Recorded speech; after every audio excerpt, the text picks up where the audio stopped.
Let's talk about the mess that happens in the narcissistic relationship once you finally get it. So if you're really able to get to that point where you get it, you understand it, see it when it comes to narcissism, you understand the patterns, you understand the narcissistic person's triggers, that you understand that their behavior and their reactions are not about you and how their particular manipulations work and the type of narcissism you're dealing with and the severity and the behaviors and the tactics. Once you really get it and you no longer try to change it and you start becoming more discerning and you don't play their ground game and you don't take the bait, you have a new problem on your hands. Wouldn't it be nice if you could just unlock the code and create a peaceable existence with them? To get to radical acceptance and awareness and realistic expectations and recognize that you can do the dance of disengagement and discernment and cosplay at this being not as crazy a relationship. Maybe you'd be able to stay married a little longer until at least the kids are older. Maybe you'd find yourself able to co-parent better. Maybe you could endure the family stuff a bit more without having to cut ties or work with a difficult boss or colleague in a business that you still want to be a part of. And unfortunately, it's not necessarily how it works. Because what happens is that once you get it, you have a new problem that you become a constant shame activator. The narcissistic person, on top of everything else, they also need to hold moral authority in their relationships, that they are somehow healthier than you, smarter than you, better put together than you. As long as that balance is in place, that they have a sort of higher ground, it works-ish for them. For the longest time, before you got it, you might have been someone who got into the mud with them and had the escalating multi-hour conflicts. You might have cried. Maybe you would have gotten angry with them. Maybe you would have escalated with them. You would be hurt by them. You might even fight for them. You would get upset when they would threaten to leave. You would keep talking when they gave you the silent treatment and just would keep trying harder and harder all the time. You may find yourself that you were getting upset and then you would calm down. And most importantly, for most things going wrong in the relationship, you would blame yourself and you would take on the shame. You would be willing to fall on the sword of dysfunction in this relationship. And it sort of worked. I mean, it really didn't work because you were getting more distressed and more hurt and more harmed and more silence. But it kind of worked for them. But then you did the hard work. You read, you watched, you listened, you did your research, perhaps you went to therapy. You'd get it. And you started to understand how narcissism and antagonism work. Like I said, you did all the homework.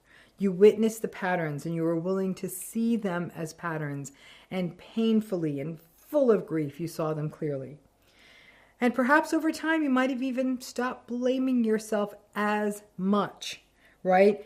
And doing the things to protect them. So now they start looking bad. And in a strange way, you have become the one making them look bad. How did you do that? Well, by not playing their game anymore. By not doing the things that the narcissistic relationship requires. Not doing the self-abandonment, the appeasing, the emotional escalating, the emotional escalating, I guess, when you're gaslighted. So you look unhinged. And they feel better than you when that happens, right? By doing all of that, and you're now you stop doing those things, you feel they look bad, and you feel seen, but not in a good way of being seen, like someone sees us, gets us, and that's validating. But more in the defense of how dare you? Because you not taking the bait in the usual way, not getting in the usual toxic dance, forces them to grapple with themselves. Remember, narcissistic people are not psychotic. They are not psychopathic. They have intact what we call theory of mind. They have insight. They just don't like what they experience, and so they keep it all mushed down. And when it gets unmushed, they can't keep it down with their sort of moral superiority, because now you're no longer acting like the crazy one. Now you've become a problem. So once you understand narcissism and how it shows up in relationships, you're no longer as good a target for their projected shame and their insecurity and their negative emotions. Once you get it, you are no longer looking bad so they can feel good. Once you get it, you are no longer blaming yourself. Once you get it, you do start to trust your instincts. And that means that your mere existence is a problem, because your mere existence brings up their shame. If you are calm, regulated, collected, a little bit remote, and somewhat disengaged, that throws off the power imbalance that they want to maintain in the relationship. Clever narcissistic people may want to run with this ball and then tell you that you are cold, remote, or have an avoidant attachment style. If they do that, even though it's all untrue, take it as a compliment, because what you're doing is working. But ultimately, because you evoke their shame and ultimate rage by merely existing, once you get it, you may become a sort of bigger target for them. Something for them to almost want to destroy in the moment or in the long term, because in a way, just through your awareness, just through your not engaging in the same way, you're sort of unmasking them. Where this can most often come out is communication. You may communicate very clearly, or you may take their communication at face value. They may, for example, send a passive-aggressive text message, and you take it at face value. For example, their feelings may be hurt because of something, and they may say something in the text like, well, since nobody wants me around anymore, I guess I won't be coming tomorrow. And perhaps you were counting on them tomorrow, on whatever the thing they were going to be coming to take a significant role. I'm going to make it up here. Like have them drive someone to the airport or pick someone up to the airport, at the airport, for the thing tomorrow. So you may efficiently say, okay, I understand you may not come, so I'm going to go ahead and pre-arrange a taxi to take such and such to the airport. So don't worry about that. You can almost count it down. 3, 2, 1, bam. And then have to deal with their self-righteous rage. How dare you?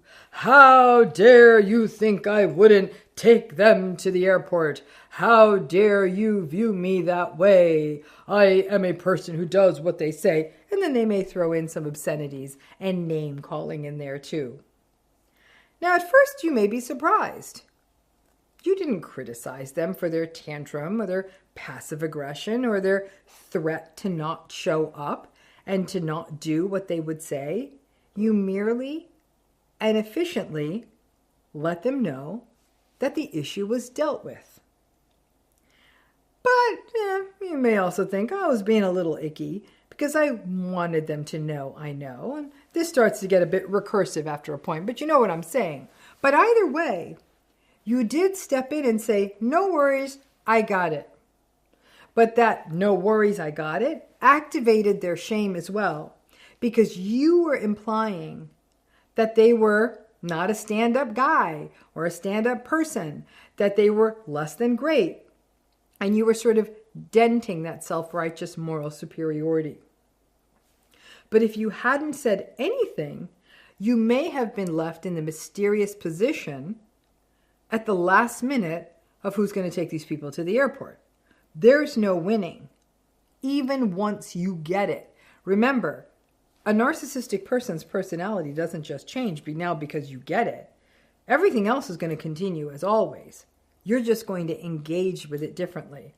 The hope, though, is that now you get it, the attacks, the rages, the tantrums, whatever it is, are confirmation of what you have now known to be true about them.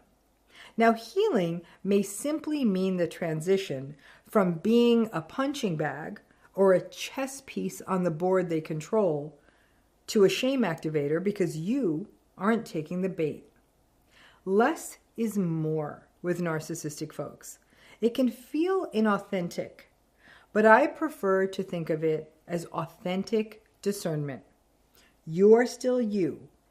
And the wise part of you that's getting louder now is thinking, I am not having a conversation in circles with this person, nor am I succumbing to their distorted version of reality.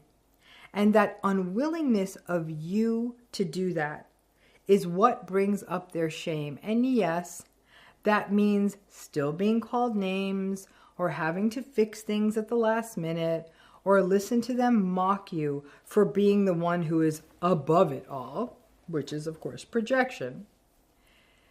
In the most fortunate cases, you can fully disengage from one of these relationships.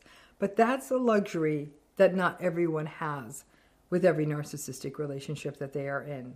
Now, until then, though, getting it and disengagement doesn't mean that the bumps and grinds of the relationship get easier. In fact, sometimes it can actually sort of feel worse. The only difference is that while, yes, there may still be some grief at the ongoing pushback and just the discomfort we feel when we are in the face of someone's bad behavior, and even once we get it, it is still triggering and unsettling in our bodies. The difference is that now we may not feel like we are the ones to blame. The person who did the bad thing, the person who can somehow fix it. The grief, though, is sometimes that even getting it, understanding narcissism, doesn't make these relationships more comfortable. These are relationships that are always uncomfortable. These are psychologically unsafe relationships that require us to constrain ourselves and remain guarded and alert for no other reason than to not waste time. It's still better than blaming yourself, but it also still sucks. It's that ongoing reminder that even when I get it, even when I figure out how to disengage, even when I don't get in the mud, this is still a very difficult relationship. And all I can say is, yep, that's absolutely right. It's a different kind of difficult.